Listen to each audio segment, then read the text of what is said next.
अस्सलाम वालेकुम नाज़रीन, आप मेरा यूट्यूब चैनल देख रहे हैं। मेरा नाम सोहराब बरकत है। मुस्कान ज़्यादती केस रावलपिंडी मदरसा स्कैंडल में जो हम पेशरफ्त हुई, मिस इशरत हनीफ की ज़मानत हुई है, वो को एक्यूज़ थी बुनियादी तौर पे मुफ्ती शाहनवाज साहब के साथ उनके ऊपर भी इल्ज़ामात लगे थे।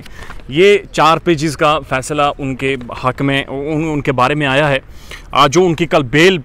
पर उनकी रिहाई हुई है, तो उसके बाद ये 4 पेजेस का फ़ैसला सामने आया है और इसमें ये मैं सारा आपके सामने रख देता हूँ, इसके अहम नुक्ते क्या हैं।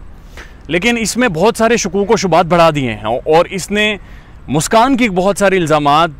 के ऊपर सवालिया निशान उठा दिए हैं। ये पढ़कर मैं बहुत हैरान हुआ और यकीनन वो लोग जो इस केस को शुरू से मेरे साथ फॉलो कर रहे हैं वो भी बहुत ज़्यादा हैरान होंगे और बहुत सारी चीज़ें शायद नया रुख अब इख्तियार कर रही हैं सारे केस में। तो मैं आपके सामने पढ़ देता हूँ इस केस को, और अगर किसी को कोई शक है तो उसे मैं मेल भी कर दूँगा। इनके लॉयर के पास भी, मुस्कान के लॉयर के पास भी ये फ़ैसला मौजूद है। तो सबसे पहले जनाब ये हैं जज साहब जनाब मलिक इजाज़ आसिफ, बड़ी कॉम्पिटेंट जज हैं, एडिशनल सेशन जज रावलपिंडी के। इन्होंने ये फैसला तहरीर किया है। पहले पेज में थोड़ा सा इंट्रो दिया है और इंट्रो ये है कि जो petitioner miss Ishrat daughter of Mohammad Hanif है sought her pre arrest bail in the case, यानी उन्होंने प्री अरेस्ट बेल के लिए अप्लाई किया है। ब्रीफ फैक्ट्स वो मुख्तसरन हकाइक बयान कर रहे हैं। वो ये हैं कि रुबीना गुल जो कि मदर हैं मुस्कान निसार की, उन्होंने 17 तारीख 8वें महीने की 2021 को एक FIR दर्ज करवाई है कि Muskan Nisar was a student of a seminary run by the principal accused Mufti Shahnawaz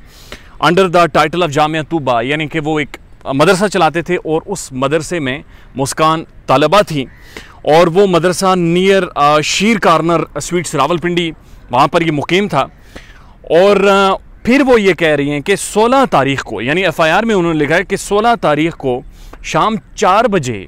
उन्हें मदरसे से कॉल आती है और कॉल में ये कहा जाता है कि जनाब जामिया तूबा में उनकी बेटी की तबीयत बहुत ज़्यादा ख़राब हो गई है और वो बेहोश हो गई हैं, आकर उन्हें लेकर जाएं। अब रुबीना गुल ने जो स्टेटमेंट दी हैं या जो इस केस में लिखा हुआ वो ये है कि रुबीना गुल खुद भी गई हैं और अपने बेटे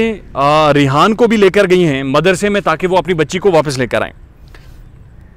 उसके बाद वो लिखती हैं कि जब वो बच्ची को वापस लेकर आई घर, तो उन्होंने देखा कि बच्ची के फेस पे बहुत सारे ब्रूजेस हैं, यानी चूमने के बहुत सारे निशानात हैं। और उसके बाद जो एडमिनिस्ट्रेटर है, जो मुस्कान है, उसने अपनी वालदा को बताया कि जो एडमिनिस्ट्रेटर है मदरसे का मुफ्ती शाहनवाज, वो पिछले 5-6 माह से उसे सेक्सुअली हैरेस करने की कोशिश कर रहा है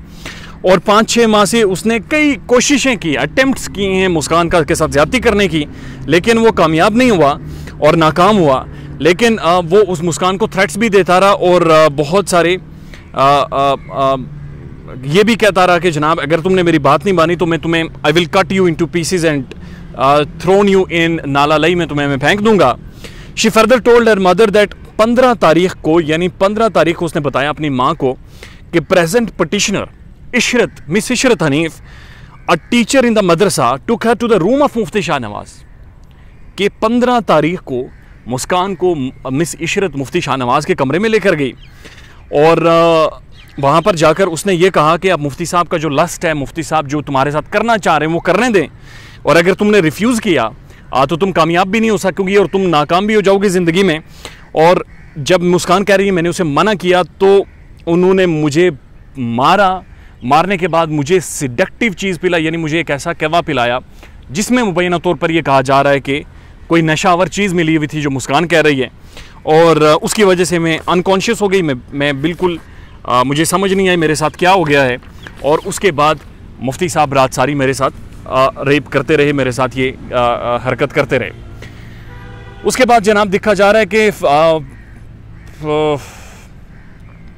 उसके बाद ये लिखा जा रहा है कि FIR रजिस्टर्ड हुई। इस सारी बात के बाद जब मुस्कान ने अपनी वालदा को बताया, FIR के बाद she got medically examined from the lady doctor as well as the gynaecologist.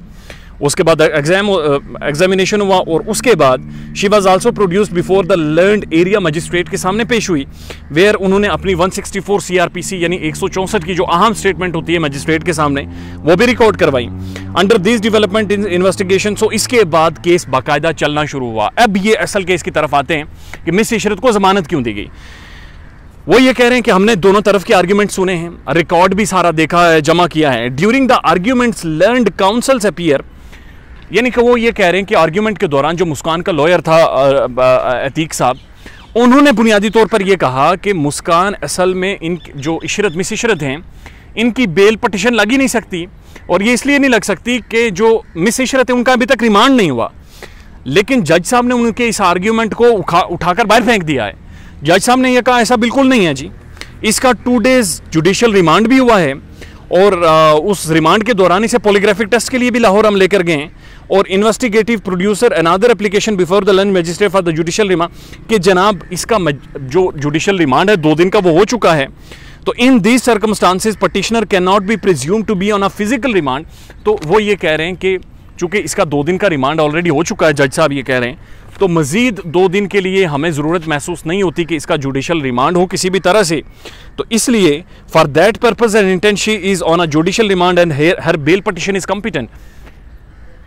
मुस्कान के लॉयर ने यह कहा था कि जनाब इसकी जो बेल पटिशन इसने दायर करवाई है मिस इशरत ने, वो दायर ही नहीं करवा सकती थी क्योंकि उसका जो रिमांड है, फिजिकल रिमांड है, वो नहीं हुआ। इस पर जज साहब ये कह रहे हैं कि जनाब उसका फिजिकल रिमांड हो चुका है, और फिजिकल रिमांड के बाद हमने लाहौर इसे पॉलीग्राफिक टेस्ट के लिए भेजा, और इसने मजिस्ट्रेट के सामने स्टेटमेंट भी अपनी दे दी है सारी। तो अब हमें नहीं लगता कि इसकी जो बेल है, पटिशन है, जो दरख्वास्त दी है, वो हम सुन ना सकें, उसके ऊपर बात ना कर सकें। उसके बाद अहम नुकता शुरू होता है कि मुस्कान को जो मिस इशरत है उन्हें बेल क्यों दी गई है। Regarding the role of the petition given in the FIR, यानी कि बुनियादी तौर पर मिस इशरत के ऊपर 3 इल्ज़ामात थे। वो 3 इल्ज़ामात अब यहाँ पर जज साहब डिस्कस कर रहे हैं, और वो बड़ी डिटेल में डिस्कस कर रहे हैं। वो कह रहे हैं जी पहला इल्ज़ाम ये था कि जो एक्यूज्ड हैं, जो पटिशनर हैं मिस इशरत, वो विक्टिम को पर्सनली लेकर गई हैं मुफ्ती शाहनवाज के कमरे में, और वहाँ पर जाकर उसने, दूसरा इल्ज़ाम है कि उसने मुस्कान को कोई नशावर चीज़ पिलाई है, कोई कहवा पिलाया, मुस्कान जो कह रही हैं, और जिसके बाद वो बेहोश हो गई, अनकॉन्शियस हो गई। और तीसरा नुकता ये है कि जनाब जो पटिशनर है मिस इशरत हैं, उन्होंने जब मुस्कान ने मना किया कि मैं मुफ्ती साहब को ज़्यादती नहीं करने दूंगी, तो उसने मुस्कान को मारा है, फेंटा है। ये तीनों ग्राउंड्स मुस्कान ने इसके खिलाफ बनाए थे, मिस इशरत के खिलाफ।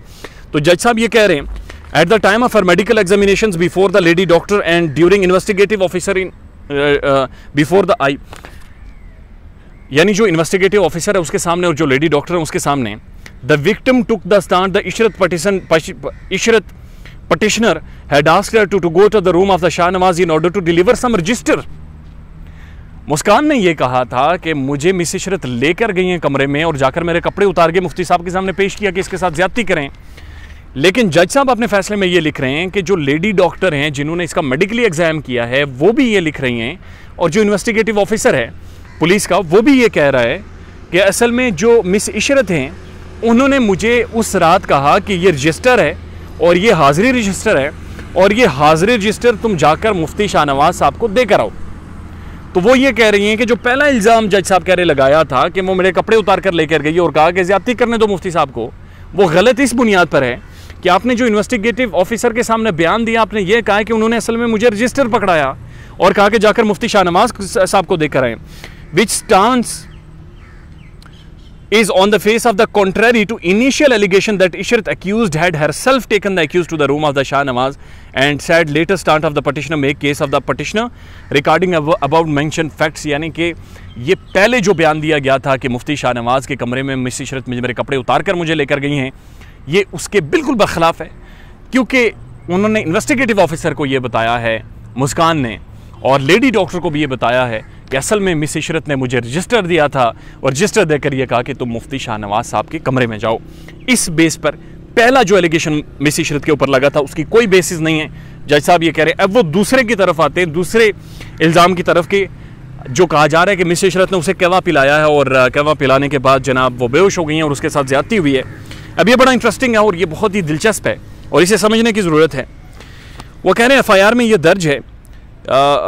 कि बस मैं थोड़ा सा इसको रिवाइज़ कर लूँ क्योंकि कुछ चीज़ें ऊपर नीचे हुई हैं काफ़ी सारी। हाँ, दूसरा जो इल्ज़ाम लगाया गया था कि जनाब मुस्कान के ऊपर कि मुस्कान ने लगाया था कि जनाब इन्होंने मुझे को क्या नशावर चीज़ मिलाई, तो जज साहब ये लिख रहे हैं, no medical test to confirm administration of the sedative substance could be carried out, no tea or intoxicated material would be recovered by the investigative officer during course of investigation। जज साहब ये कह रहे हैं कि जो मुस्कान ने कहा कि इन्होंने मुझे कहवा पिलाया और मुख्तलिफ नशावर चीज़ें पिलाई हैं, जज साहब ये कह रहे हैं एक तो मेडिकली वो साबित ही नहीं हो रहा, मेडिकली सामने आ रहा है कि जनाब उन्होंने कोई ऐसी चीज़ नहीं पिलाई, और मेडिकली हमारे पास कोई भी शवाहिद मौजूद नहीं है कि जनाब मुस्कान को किसी भी तरह की कोई नशावर चीज़ पिलाई गई है। और फिर वो ये भी लिख रहे हैं कि जो इन्वेस्टिगेटिव ऑफिसर है उसने जब कोशिश की कि वो नशावर चीज़ें ढूंढने की, इन्वेस्टिगेट करने की, तो during the case of investigation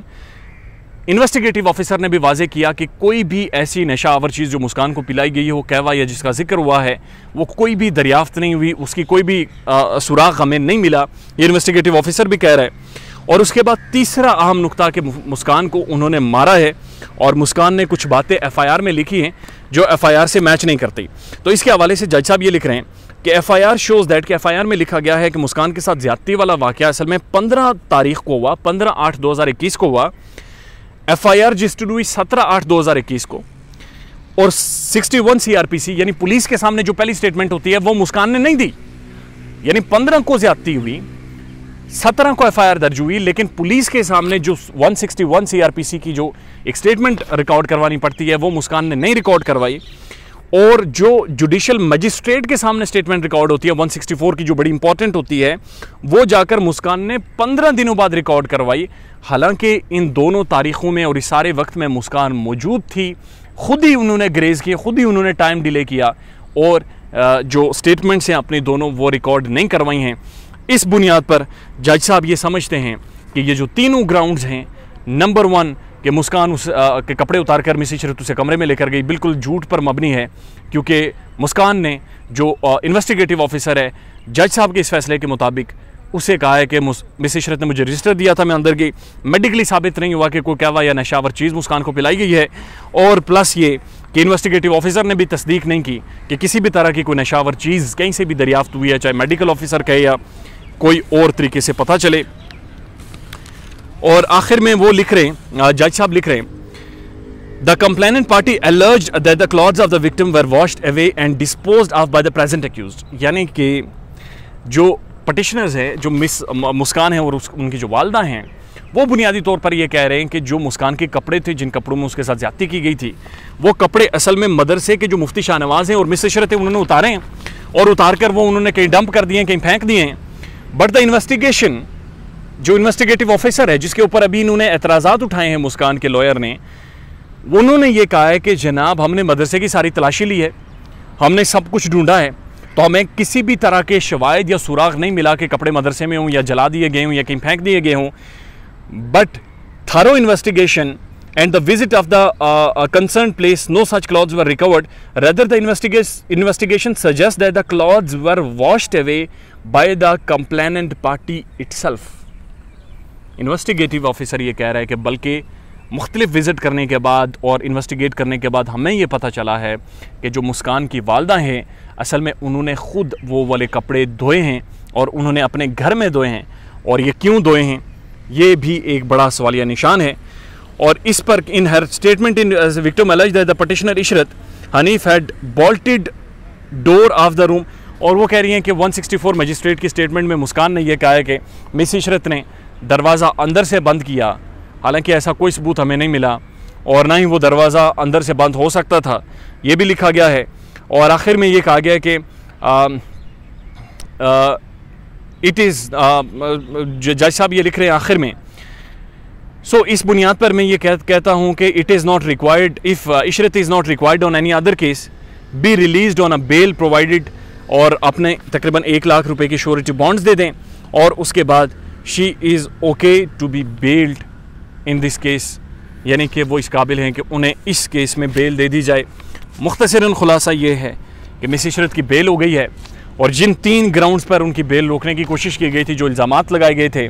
उन तीनों इल्ज़ामात को जज साहब ने इस तरह करके कचरे के रद्दी की टोकरी में फेंक दिया है। और पहला अहम पेशरफ्त मिस इशरत के केस में और मुफ्ती शाहनवाज के केस में कि मिस इशरत की बेल हो गई है। अपना ख्याल रखिएगा और हमारे चैनल का भी। अल्लाह हाफिज़।